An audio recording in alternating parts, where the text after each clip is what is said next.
Welcome to More Fanime. What's up, everybody? Today I'm going to be reviewing, we're going to be talking about chapter 1100 of the One Piece manga.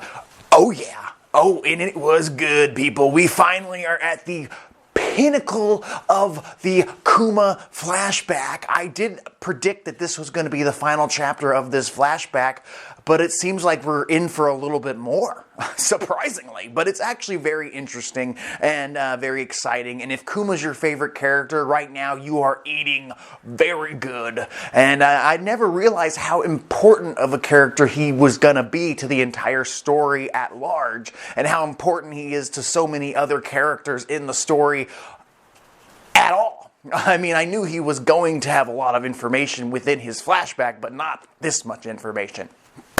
So, before I get into spoilers, don't forget to comment down below. Let me know your thoughts on chapter 1100. If you haven't read it, really just turn this video off and wait and read it, because it's really good, it's fun, it's exciting. I'm so excited to get back to Egghead Island. Don't forget to like, share, and subscribe. Let's get into it, people. So, kicks off right where it left off. Except we get to see my favorite Navy Admiral, Borsalino. Yeah, Kizaru shows up and he's like, "Hey man, what's up? So I like your new digs here, Vegapunk, but you must be too excited because you missed the bugs. And yeah, the government's listening. They know that you're offering this pirate an opportunity to save his daughter and clone him. And by the way, he's a fucking pirate worth 300 million berries, and we cannot allow that. Sorry, buddy." But Borsalino's really cool about it. He's just like, "Hey, dog, we're friends. You fucked up. I'm sorry. I'm just doing my job, bruh." And he puts a little snail phone down, and it's fucking Saturn. Saturn again. Saturn's always the problem, it seems. Maybe we're going to get more information about the other fucking Gorosei soon enough. But right now, Saturn is the core of all these problems involving Kuma. And Saturn's just like, "All right, man. You want to save your daughter. Got it. But you're a notorious pirate. And a man who took over a kingdom. A tyrant, according to the newspapers. So, we can turn this into a good thing. We'll save your daughter. We can make that happen. But we're going to turn you into a cyborg. The very first pacifista, Mark Zero. But you will have to give up your will, and you cannot ever see your daughter again, and all these things that are terrible, and you have to serve us and be a warlord of the sea, and we'll turn a bad thing into a good thing. The world will think we're dope because we turned an evil tyrant king into one of our obedient warlords. You'll be the best warlord we have because you'll actually listen to us. Yeah." Vegapunk's like, "Fuck no, I'm not going to do that." It's essentially killing him. So Kuma gets up and he's like crying and he's just bawling. And even Borsalino's like, "Whoa, man, you're a big boy. But it would be nice to have you on the side of the Navy, I'll tell you." I think it's Saturday. He's like, "Shut the fuck up, Borsalino, I'm talking here." Kuma gets up and Kuma's like, "I accept.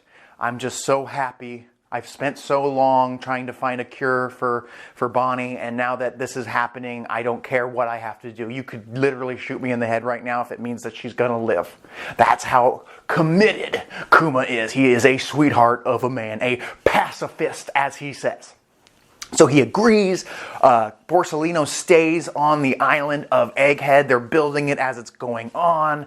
Fucking Vegapunk was against the idea, but at the same time, as a scientist with the brain fruit, he's just stoked. He's like, "I can finally build my ultimate cyborg weapon that I've been thinking about for years with this fucking Buccaneer. Let's go!"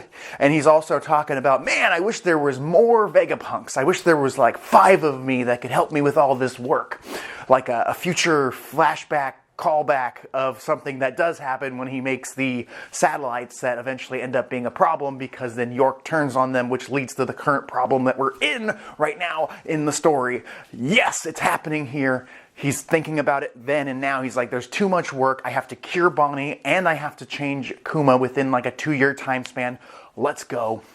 Also, Bonnie's going to be held hostage at Sorbet Kingdom with some agents from the Cypher Pole 8 just in case, because they don't want Kuma to change his mind, because it's going to take a little longer to get Kuma to become a cyborg than it is to turn Bonnie into a healthy little girl. Yes! So, Kuma gets some cyborg enhancements. He doesn't tell Bonnie shit. That's part of the deal as well. Bonnie does not get to know anything about the cyborg transformation or joining the warlords. She is to be kept pure of all this stuff and sent back to Sorbet Kingdom is his only request.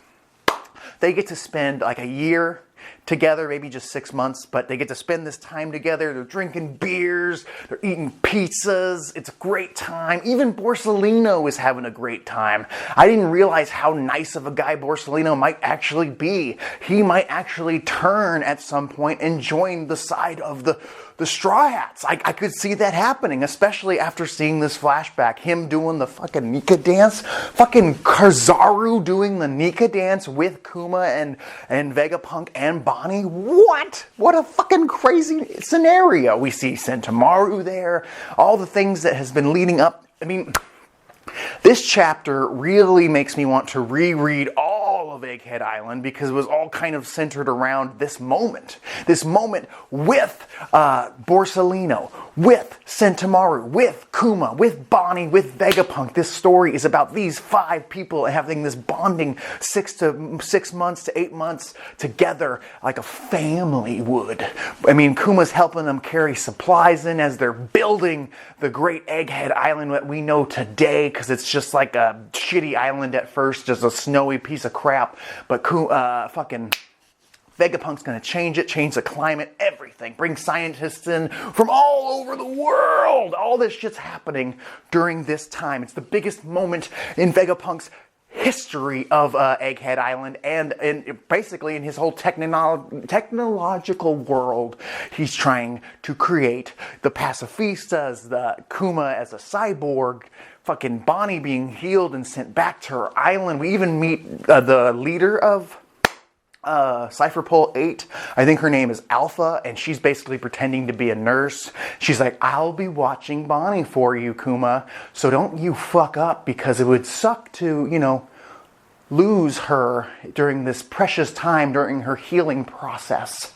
She's a little psycho. I don't know if we'll ever see Alpha again. Probably not. Doesn't seem that important. She kind of looks like Caulifla. I thought at first it was Caulifla, but I was like, that doesn't make any sense. What's going on here? It would have been kind of cool if you kind of found a way to incorporate Caulifla. That's another thing. We didn't get to see any Stussy in this flashback, so I guess that comes in a different timeline in Vegapunk's life that just has nothing to do with this. Which is fine, because that makes sense, because why would they know that? I don't know. Either way, it was a good little flashback. Kuma eventually becomes a cyborg. He becomes part of the warlords. Bonnie gets left back on Sorbet. Kuma leaves. It's very sad and touching. He's like, I'm sorry. I'm so happy you were born. Doesn't tell her what's going on. She's laughing. He's like, I can't wait to see you in a year when you're done with your shit and I'm done with my shit and you're sailing and we can go on our adventures when I'm 10 years old and I'm fully healed. Yeah! Which is never going to happen, as we know, which is super sad. So Kuma leaves. He's officially a warlord of the sea with cybernetic enhancements, which are just going to get worse and worse before he hasn't lost his memories yet, but he's under full control of the government, supposedly. I assume not fully until after the Sabaody incident, and even then he's got like a backup plan, which he's currently working on his way to Egghead Island to save Bonnie, wink wink. So Kuma actually heads off to Goa Kingdom, where Luffy's at, running around from lions before his big adventure, like a year or so before he's about to head out on his original adventure. It's all tying up together, people. Can you believe it? We're seeing Luffy here and now in a time of his life that I don't think we actually got to see him in. He's just enjoying life. It's like a year before he takes off, I believe. We get to see the reactions from around the world, including Alvida with Kobe. And Alvida's like, whoa, this Kuma guy is pretty big. He's like as big as Whitebeard. What do you think, Kobe? Who's stronger, me or this Kuma guy? And Kobe's like, of course you, beautiful Alvida. Of course you. You know, Kobe was on that ship for, 2 years? Jesus. That must have been the most miserable time of Kobe's life. He must be feeling real good right now being one of the top Navy men. Oh yeah. Even though he lost his mentor. We see that reaction. We see Ace and Whitebeard's reaction. And they're talking about how Ace was the reason they needed a new warlord in the first place. I read the Ace light novel. Ace did not join the warlords. And he particularly was like, no way, Jose. And so did Ace take down a warlord? Maybe I'm forgetting something from the light novel. Did he beat a warlord to submission? Something happened? Or maybe there were 6 warlords and they were really trying to get that 7th. And Ace was like, no, no, no, no, no. And so they were like, Kuma, you're going to fill that void. So Ace is like, whoa, look at this. Whitebeard's like, cool. We see Boa Hancock. She's like, I don't care about the world of men. We see Gloriosa saying, you need to keep track of the world news. You are the queen of the fucking Kuja pirates. We need you. We need you here with the Amazon Lily. We need you to stay focused. You're the queen. Do your job, is what Gloriosa's saying. We see the Shishibukai of the time. We see Crocodile and fucking Nico Robin as Miss All Sunday. It's been a while since we've seen her in the Miss All Sunday getup, and she's like, what do you think of this? And Crocodile's like, I don't care. And he makes some sort of half Alabasta reference that I kind of remember. Something about them getting discovered about the rain powder bullshit. Not a big deal. Not sure if it matters. We get to see Doflamingo going, look at this. Evil, evil. I am evil. And then we get to see Perona and Gecko Moria, which I cannot wait to see what they're going to do next, because last time we saw them, they were imprisoned on Blackbeard's island of Hachinosu, and they escaped thanks to Kobe, and we know they're on the road to probably joining the Cross Guild. Fingers crossed. Then, we see our boy Mihawk, who really doesn't have much of a reaction. We know how Mihawk's a very stoic fella, to say the least. But yeah, every Shishibukai that was currently a Shishibukai at the time, the warlords react. Ace reacts. Whitebeard reacts. Alvida of all fucking people. I cannot believe we saw pre-Slip Fruit Alvida in this chapter. What the frick? I bet Oda just has the East Blue on his mind after the fucking the new live action. That has to be it. I feel like if the live action didn't happen, we would not be seeing pre-Slip Fruit Alvida in this chapter, or pre-time skip Kobe in this chapter, or glow up Kobe at least. We would not be seeing that if it wasn't for the live action. Whoa, shit's happening. Again, people, this is crazy. Kuma is on his way to Goa Kingdom. What is he doing there? What is the government sending him there for? Or is he going there on his own accord? Because we know Luffy's there. It's got to be the only reason, unless he's going to go see fucking the mayor. What's his name? Mayor Whoopslap. What if Mayor Whoopslap is more important than we actually thought? And what if Kuma's going to see him? What if that's happening, people? Theory happening here. Comment down below. Let me know what you think. No, really. I feel like this next chapter is really going to tie it all together. It's going to tie it all together. And again, I'm just so happy we got to see Borsalino involved in this story again, and how he got to be a part of this entire arc in a big, bad way. Oh, my goodness. Again, from my last chapter, I'm very worried that Lucci versus Zoro isn't going to be happening on screen, and we're just kind of cut back to Egghead Island, and and Lucci's just going to be beaten down. Maybe it'll be a tie, at least, but still, I want to see that fight. Oda, you can spend an entire chapter, like 17 pages or more, on a Lucci versus Zoro fight, and the fans want to see it. It's like playing a video game with One Piece characters, a fighting game that we desperately desire. It's been too long since we've gotten a One Piece fighting game, just saying. And we're like, ooh, I want to play as Lucci. And then your brother is like, well, I'm going to be Zoro. This fight never happened. And it's actually happening right now, and we're not even going to get to see it because of this flashback. And there's so many important things happening that Oda's like, I don't have time for this battle. It can just happen over there. Our only hope is the anime is going to save us, and they're going to animate this fight, at least part of it. Please. We got at least one chapter of Law versus Blackbeard. I think we're owed a chapter of Lucci versus Zoro. Lucci has been fucked. this entire chapter, other than getting an awakened devil fruit form that really did nothing for his character development. He needs something, even if it's just getting his ass beat by Zoro. I'm fine with that. If this is his final battle, let us see it. Come on, Oda. He's already turned on the Straw Hats. He can't go back. He can't go back. He's not going to go back to being a good guy. No, he's committed to being a government dog. Is he going to die here on Egghead Island? Maybe. But if it's going to happen, let me see it. Let me see it, Oda. Let me see his final battle as a fucking cougar man, leopard warrior of death and desire. That's all. And I also want to see, before I end this video, I want to see fucking Brook do something, including Usopp. Brook and Usopp have done absolutely jack shiznit during this arc. A lot of the crew really hasn't done anything on screen. I mean, we skipped the whole Seraphim battle, which I'm fine with. Don't really care about them too much. They're like diet versions of the actual warlords, so who gives a crap?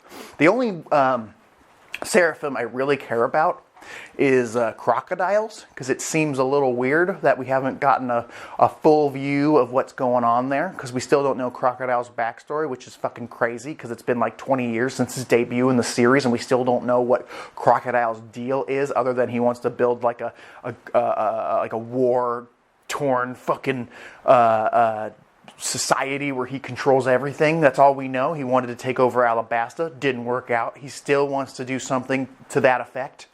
Whitebeard's dead, so that revenge is not happening. So what's going on? Crocodile is one of my favorite villains of all time. Ever. Top 2. Him and Arlong. What's going on with him? What's he going to do? Also, let's see something with Arlong. I want to see Arlong again. He's probably a slave on Mary Joa right now. Wouldn't it be crazy seeing him carrying some food to the Gorosei at some point? Crazy as fuck. Don't forget to comment down below what you think about the historic chapter of 1100. What's next in 1101? It's not as big as I thought it was going to be.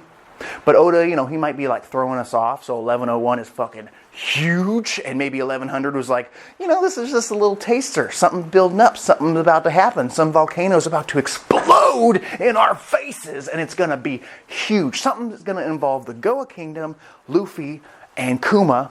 Whoa, I think we're done with Bonnie in this story. We know she's, eventually escapes and becomes a fake adult. And yeah, that's all we know about Bonnie right now. I can't imagine she's going to do anything else in this flashback. We know that she's being taken care of by Alpha.